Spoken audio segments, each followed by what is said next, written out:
નમસ્કાર વિદ્યાર્થી મિત્રો, કેમ છો? મજામાં ને? ચાલો આજે ધોરણ 11 માં વાણિજ્ય વ્યવસ્થામાં આપણે આગળ વધીએ છીએ. શરૂઆતના લેક્ચરમાં આપણે માહિતી સંચાર, ઈ-કોમર્સ અને આઉટસોર્સિંગ વિશે અભ્યાસ કર્યો હતો. હવે અભ્યાસમાં આગળ લઈ જતા જે અગાઉના લેક્ચરમાં આપણે અર્થ વિશે વાત કરી હતી, હવે આપણે એમાં થોડાક આગળ વધીએ છીએ. તો બધાનું ટેક્સ્ટ બુક ખોલી રાખજો, પેજ નંબર 32 ઉપર આવતા રહે મિત્રો, પેજ નંબર 32 ઉપર, કેમ કે આજે ટેક્સ્ટ બુકના સહારે આપણે અભ્યાસ કરવાનો છે. તો 32 પેજ ઉપર વિશે વાત કરીએ છીએ મિત્રો. તો એમ કે છે આદિ માનવો સંકેતોને હાવભાવથી અશાબ્દિક પ્રત્યાયન કરતા હતા. સૌપ્રથમ વર્ષો પહેલાની વાત છે. તો એ સમયમાં આદિ માનવો હતા, એ ત્યારે માહિતી સંચાર તો કરતા હતા, પ્રત્યાયન તો કરતા હતા, પરંતુ કઈ રીતે? તો એમ કે છે આદિ માનવ સંકેતો અને હાવભાવથી, સંકેતો હાથની મૂવમેન્ટથી, ઈશારાથી, અલગ અલગ પ્રકારના અવાજથી, કોઈ શિકાર કરવાનો હોય તો અલગ પ્રકારના અવાજથી, આંખના ઈશારાથી પણ એ લોકો સમજી જતા હતા. તો તમને એવું કહે છે આદિ માનવો અલગ અલગ સંકેતો દ્વારા, એટલે અલગ અલગ પ્રકારના અવાજ કરીને એમ કહી શકે કે શિકાર આવે છે, આવું કર્યું છે, આમ થવાનું છે. તો એવા કે સંકેતોને હાવભાવથી અશાબ્દિક પ્રત્યાયન કરતા હતા. ત્યારબાદ એમ કહેવામાં આવે છે કે બોલી સ્વરૂપે ભાષાઓનો ઉપયોગ પણ માહિતી સંચારમાં થવા લાગ્યો. તમે ધીમે ધીમે છે એ બોલીથી પણ માહિતી સંચાર ધીમે ધીમે થવા લાગ્યો છે. એટલે કે એવું કહી શકો છો મિત્રો કે પ્રત્યાયન છે એ ભાષા સ્વરૂપે પણ થતો જોવા મળે છે. પછી આગળ જોઈએ છીએ તો વિજ્ઞાન અને ટેકનોલોજીનો ઉપયોગ કરી એમ કહેવાય કે પરિણામે ભાષા અને સંજ્ઞાનો ઉપયોગ પ્રસારણના વિવિધ માધ્યમ દ્વારા માહિતી સંચાર ઝડપી અને સરળ બન્યો છે. મિત્રો વિજ્ઞાન અને ટેકનોલોજી દ્વારા ભાષા અને સંકેતો જેમ જેમ દેશનો વિકાસ થતો ગયો, વિજ્ઞાન ટેકનોલોજી વધતી ગઈ, તેમ તેમ ભાષા અને સંજ્ઞાનો ઉપયોગ પ્રસારણમાં વિવિધ માધ્યમો દ્વારા માહિતી સંચાર ઝડપી અને સરળ બનતો ગયો છે. એવું કહેવામાં આવે છે વિદ્યાર્થી મિત્રો કે જેમ જેમ વિજ્ઞાન અને ટેકનોલોજીનું પ્રમાણ વધતું ગયું છે, વિજ્ઞાન અને ટેકનોલોજીનું પ્રમાણ વધતું ગયું, એને કારણે અલગ અલગ માહિતી સંચારના પ્રસારના માધ્યમો ધીમે ધીમે વધતા ગયા છે. તેમ કે છે પ્રસારના માધ્યમ વધતા જોવા મળે છે.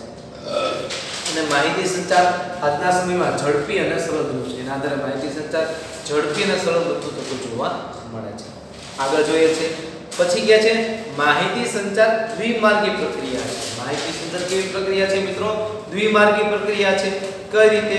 એક તરફ માહિતી લેનાર હોય ને બીજી તરફ માહિતી આપનાર હોય. તો એમ કે છે માહિતી દ્વિમાર્ગી પ્રક્રિયા છે. તો કદાચ MCQ માં પૂછે માહિતી કેવી પ્રક્રિયા છે, તો માહિતી દ્વિમાર્ગી પ્રક્રિયા છે એવું આપણે લખી શકાય છે. ચાલો પછી આગળ વધીએ. બીજા પેરેગ્રાફમાં માહિતી સંચારમાં માહિતીનો એક સ્ત્રોત પાસેથી લઈને અન્ય સ્ત્રોત સુધી પહોંચાડવાની પ્રક્રિયા છે. માહિતી સંચારની પ્રક્રિયા કેવી હોય છે? તો એક જગ્યાએથી માહિતી લઈને બીજી જગ્યાએ માહિતી પહોંચાડવાની હોય છે. એક જગ્યાએથી માહિતી લઈને બીજી જગ્યા પાસેથી માહિતી પહોંચાડવાની પ્રક્રિયા છે. તો એને આપણે શું કહીશું? એને માહિતી સંચાર તરીકે ઓળખવામાં આવે છે. ફરી વખત એક પાસેથી માહિતી સંચાર લેવાની છે અને બીજા પાસેથી આપણે માહિતી મોકલવાની છે તેમ કહેવામાં આવે છે. તો માહિતી સંચારની પ્રક્રિયા આ રીતે થતી જોવા મળે છે. તો ફરી વખત યાદ કરીએ કે એક પાસેથી માહિતીના સ્ત્રોત મેળવવાના, એ મેળવીને આપણે બીજા પાસે પહોંચાડવાની પ્રક્રિયા છે. એને શું કહેશું આપણે? માહિતી સંચાર તરીકે ઓળખવામાં આવે છે. પછી આ પ્રક્રિયા માહિતી મોકલનાર દ્વારા માહિતી જે તે સ્વરૂપમાં એકઠી કરી યોગ્ય માધ્યમો કે માર્ગ દ્વારા મોકલવામાં આવે છે. ઓકે વિદ્યાર્થી મિત્રો, જો તો માહિતી મળી ગઈ છે, તમને માહિતી મળી ગઈ, હવે એને શું કરવાનું છે? તો બીજી જગ્યાએ મોકલવાની વાત છે. એક જગ્યાએથી બદલે બીજી જગ્યાએ શું કરવાની હોય છે? મોકલવાની વાત છે. તો મોકલતા સમયે શું થતું જોવા મળે? જો તો મોકલતા સમયે તમને સૂચન કરે છે મિત્રો, જ્યારે તમે માહિતી મોકલતા હો તો એ માહિતી યોગ્ય માર્ગ દ્વારા યોગ્ય માધ્યમની પસંદ કરીને મોકલવાની હોય છે. પછી તો માહિતી મેળવનાર સંદેશોનું અર્થઘટન કરી પ્રતિસાદ આપે છે. જે કોઈ વ્યક્તિ હોય તો તો એ માહિતી સંચારનું અર્થઘટન કરી પ્રતિસાદ એટલે કે સામે જવાબ આપે છે. દાખલા તરીકે આપણે કીધું કે ભાઈ કોઈ જગ્યાએ બસમાં પૂછ્યું કે ભાઈ રાજકોટની બસ ક્યારે મળશે, તો રાજકોટની બસ આપણે એમ કે સવારે 9 વાગે કે સાંજે 9 વાગે એટલે રાતે 9 વાગે કે સાંજે 6 વાગે. તો જે કાંઈ પ્રશ્ન પૂછે તેના અમે પ્રતિસાદ સ્વરૂપે તમને જવાબ આપતો જોવા મળે છે. તો એમ કહે છે માહિતી મેળવવામાં સંદેશાનું અર્થઘટન અને તેનો પ્રતિસાદ આપે છે. આમ માહિતી સંચાર માહિતી, ખ્યાલો, સંવેદનાઓ, લાગણીઓ અને સૂચનાઓ બે કે વધુ વ્યક્તિ વચ્ચે આદાન પ્રદાન કરવામાં આવે છે. માહિતી સંચાર છે મિત્રો, તો માહિતી સંચાર માહિતીના ખ્યાલો છે, એની સંવેદનાઓ છે, લાગણીઓ છે, સૂચનાઓ છે, એ બે કે વધુ વ્યક્તિઓનું આદાન પ્રદાન થતું જોવા મળે છે. માહિતી સંચાર કોઈ એક વ્યક્તિ દ્વારા થતો નથી. મેં તમને કહ્યું નથી, દ્વિમાર્ગી પ્રક્રિયા છે. એક વ્યક્તિ માહિતી આપનાર હોય, બીજો વ્યક્તિ માહિતી મેળવનાર હોય છે. એટલે શબ્દ એમ કહે છે કે માહિતીના ખ્યાલો છે, એના વિચારો છે, સંવેદનાઓ છે, લાગણીઓ છે, સૂચનાઓ છે, આ બધું જોવા મળે છે. તેથી બે થી વધુ વ્યક્તિઓ છે આદાન પ્રદાન થતું જોવા મળે છે. ચાલો પછી આગળ વધીએ. માહિતી સંચારમાં જ્યારે સંદેશામાં શબ્દ દ્વારા એટલે કે ભાષાનો ઉપયોગ દ્વારા થતું હોય તો તેને શાબ્દિક માહિતી સંચાર તરીકે ઓળખવામાં આવે છે. મિત્રો અંડરલાઈન કરજો, જે માહિતી સંચારમાં ભાષાનો ઉપયોગ કરવામાં આવતો હોય, ભાષાથી રજૂ થતી હોય તો તેને શું કહેવામાં આવે છે? શાબ્દિક માહિતી સંચાર તરીકે ઓળખવામાં આવે છે. ફરી વખત, માહિતી સંચારમાં જ્યારે શબ્દો કે ભાષાનો ઉપયોગ થતો હોય, દ્વારા ઉપયોગ રજૂ થતી હોય તેને તેવા માહિતી સંચારને શાબ્દિક માહિતી સંચાર તરીકે ઓળખવામાં આવે છે. શાબ્દિક માહિતી સંચાર એટલે શું? જે માહિતી સંચારમાં ભાષાનો ઉપયોગ થતો હોય કે કોઈ શબ્દનો ઉપયોગ થતો હોય તો તેવા માહિતી સંચારને શાબ્દિક માહિતી સંચાર તરીકે ઓળખવામાં આવે છે. શબ્દ દ્વારા રજૂ થતી કોઈ માહિતી હોય કે દાખલા કેમ કે અરવિંદભાઈ મને મળ્યા હતા, તો એ શબ્દ દ્વારા રજૂ થતી માહિતી છે. તો એ જે માહિતી થઈ તો એને કયું કહેશું આપણે? શાબ્દિક માહિતી સંચાર તરીકે ઓળખવામાં આવે છે. બરાબર, આગળ વધીએ. શાબ્દિક માહિતી સંચાર લેખિત અને મૌખિક સ્વરૂપે હોઈ શકે છે. તમને એવો પ્રશ્ન પૂછે, શાબ્દિક માહિતી સંચાર કેવા સ્વરૂપે હોઈ શકે છે? લેખિત અને મૌખિક સ્વરૂપે હોઈ શકે છે. શાબ્દિક માહિતી સંચાર હોય છે એ કેવા સ્વરૂપે હોઈ શકે છે? લેખિત અને મૌખિક સ્વરૂપે હોય છે. પછી આગળ વધીએ છીએ કે શાબ્દિક માહિતી સંચારમાં શબ્દોનો યોગ્ય પસંદગી અને વાક્યનું સ્થાન ખૂબ જ અગત્યનું છે. મિત્રો જ્યારે પણ શાબ્દિક માહિતી સંચાર તમે કરો ત્યારે શબ્દો અને વાક્યની રચના યોગ્ય રીતે થવી જોઈએ. ઘણી વખત એવી ઘટના બનતી હોય, આપણે શબ્દો કે વાક્ય રચના યોગ્ય કરતા જ ન હોય ને એમનો માહિતી આપતા હોય તો કોઈ સમજી શકતું નથી. તો જ્યારે પણ માહિતી આપતા હો તો માહિતીની યોગ્ય રચના થતી જોવા મળે છે. શાબ્દિક માહિતી સંચાર એમ કહે છે કે મિત્રો શાબ્દિક માહિતી સંચાર યોગ્ય પસંદગી કરતી વખતે અનેક વાક્ય અને શબ્દોનો ખ્યાલ રાખવો જોઈએ છે. આથી વાક્યમાંથી મળતા ચોક્કસ અર્થ નીકળે છે. જ્યારે તમે અનુકૂળ કરો ત્યારે ચોક્કસ અર્થ નીકળતા જોવા મળે છે. સંદેશાની રચના કરતી વખતે keep it short and sweet સિદ્ધાંત અનુભવવામાં આવે છે. તમે માહિતી સંચાર આપો તો માહિતી સંચાર બને એટલો કેવો હોવો જોઈએ? ટૂંકા સ્વરૂપમાં હોવો જોઈએ. માહિતી સંચાર કેવો હોવો જોઈએ? ટૂંકા સ્વરૂપે હોવો જોઈએ છે. સંદેશો ટૂંકો અને સરળ પણ હોવો જોઈએ. સંદેશાવ્યવહાર છે ટૂંકા અને સરળ પણ હોવા જોઈએ. ફરી એક વખત યાદ કરીએ. આથી વાક્યમાં સંદેશા મળતા ચોક્કસ અર્થમાં નીકળે છે. પછી એમ કે સંદેશાની રચના કરતી વખતે બને એટલા માહિતી ટૂંકા હોવો જોઈએ, સ્પષ્ટ હોવો જોઈએ, કોઈ સમજી શકે તેવા હોવા જોઈએ છે. પછીનો પેરેગ્રાફ છે એટલે પહેલામાં આપણે કીધું કે ભાઈ શાબ્દિક માહિતી સંચાર કોને કહેવાય? જેમાં શબ્દો કે ભાષાનો ઉપયોગ થયો હોય એ બે રીતે રજૂ થાય, લેખિત અને મૌખિક રજૂ થતું જોવા મળે છે. પછી ચોક્કસ વાક્યમાં અને એનો વાક્યની રચના થયેલી હોવી જોઈએ. બને એટલો ટૂંકો અને સરળ હોવો જોઈએ માહિતી સંચાર. પછી કે છે માહિતી સંચાર શબ્દ હિત માહિતી મોકલવામાં પણ મેળવવામાં આવે છે, જેને અશાબ્દિક માહિતી સંચાર. ઘણી વખત માહિતી સંચાર શબ્દ હિત એટલે કે શબ્દ વિનાનો જો માહિતી સંચાર થતો હોય તો તેને અશાબ્દિક માહિતી સંચાર તરીકે ઓળખવામાં આવે છે.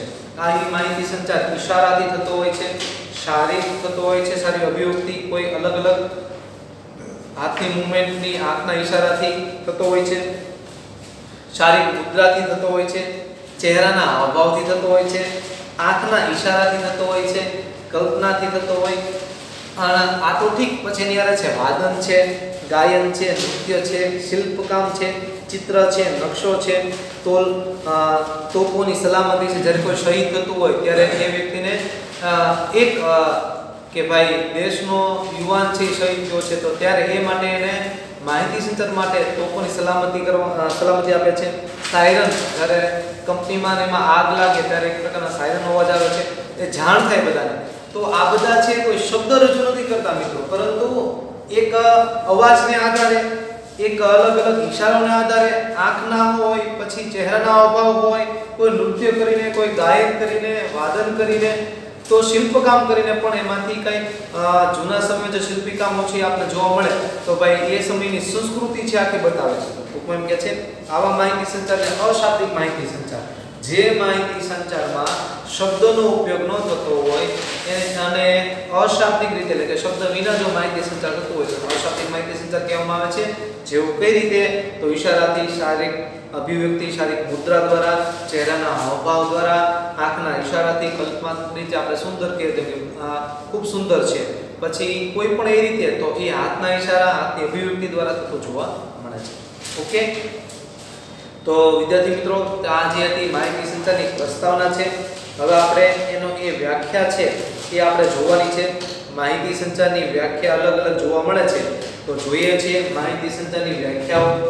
તો સૌપ્રથમ પહેલી વ્યાખ્યા છે મિત્રો, વ્યાખ્યા એ જોઈએ છીએ. 3 વાક્ય છે: વિચારો, અભિપ્રાયો,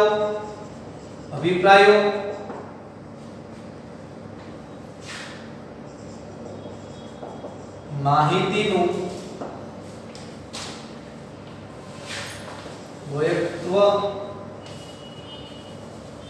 વ્યક્તત્વ, પછી લખાણ કે સંજ્ઞાઓ દ્વારા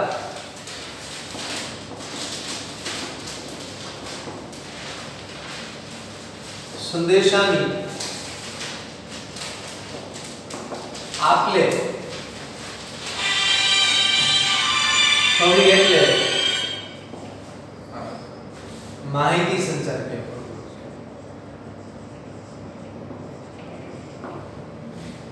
માહિતી સંચાર કેવું પડશે? માહિતી સંચાર કોને કહેશો મિત્રો? તો માહિતી સંચાર એટલે કે વિચારો છે, અભિપ્રાયો છે, માહિતીનું વ્યક્તત્વ એટલે કે માહિતીની રજૂઆત કરી છે, લખાણ છે, સંજ્ઞાઓ છે, સંદેશાની આપલે. ટૂંકમાં માહિતી સંચાર એટલે આપલે થાય, પણ કોની આપલે? તો એકબીજાના વિચારો હોય, એકબીજાના અભિપ્રાયો હોય, એકબીજાનું માહિતી હોય, રજૂઆત કરી હોય તે, લખાણ હોય, સંજ્ઞા હોય, આ બધી થતી હોય તો એ દ્વારાને આપણે માહિતી સંચાર તરીકે ઓળખવામાં આવે. આ જે રજૂઆત છે બધી આપણે શું કહેશું? માહિતી સંચાર તરીકે ઓળખવામાં આવે છે. રેડી વિદ્યાર્થી મિત્રો, ફરી વખત કરીએ છીએ. વિચારો, અભિપ્રાયો, માહિતીનું વ્યક્તત્વ, લખાણ, સંજ્ઞાઓ દ્વારા સંદેશાની આપલે થતી જે માહિતી હોય તો એ માહિતી સંચાર તરીકે ઓળખવામાં આવે છે. એવી જ એક રજૂઆત છે, તો એમ કહે છે કે માહિતી સંચાર એટલે શું મિત્રો? તો માહિતી સંચાર એવી પ્રક્રિયા છે કે જેમાં, બીજો પોઈન્ટ છે, જેમાં શું કહે છે? માહિતી મોકલનાર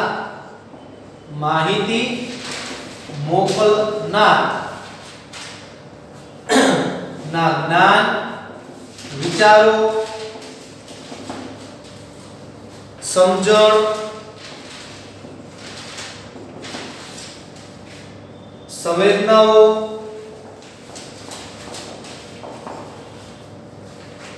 લાગણીઓ,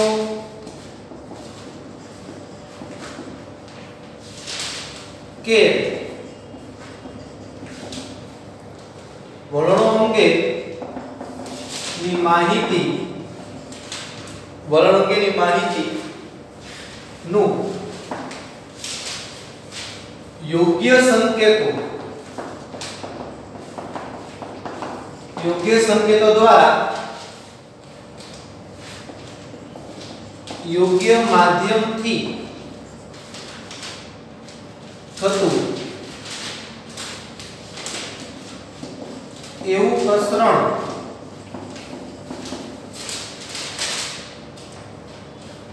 છે કે માહિતી મેળવનાર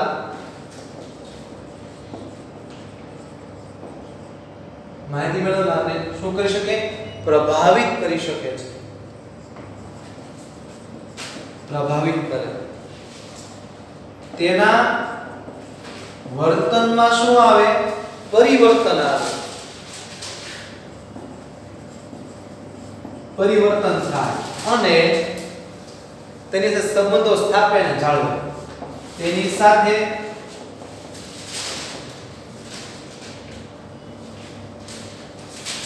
સાથે સંબંધો સ્થાપે અને જાળવે. ઓકે, જો તો ફરી વખત જોઈએ છે વિદ્યાર્થી મિત્રો કે